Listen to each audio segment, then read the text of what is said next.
விடு விடு பாத்துலாம் விடு, நீ ஒண்ணு கவலைப்படாத, நான் இருக்கிறேன்.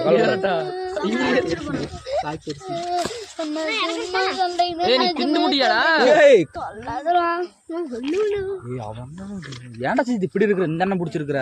அவன் இத்தனை நாளா கூட பழகிறான், சுத்துறான், அது உங்க ஆட்டு மேய்ச்சிருக்கிறான். காசு கூட கொடுக்க மாட்டேன், அவனுக்கு சொல்லுவாங்கிற. ஏதோ ஒரு நாள் 10 ரூபா தானே கிழிஞ்சிரும் கொடுப்பான்.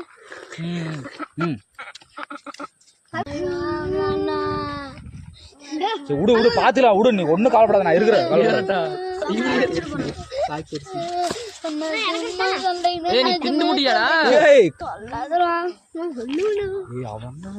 ஏன்டா இது இப்படி இருக்கிற, இந்த எண்ணம் பிடிச்சிருக்கிற? அவன் இத்தனை நாளா கூட பழகிறான், சுத்துறான், அது உங்க ஆட்டு மேய்ச்சிருக்கிறான். காசு கூட கொடுக்க மாட்டேன், அவனுக்கு சொல்லுவாங்கிற. ஏதோ ஒரு நாள் 10 ரூபா தானே கிழிஞ்சிரும் கொடுப்பான்.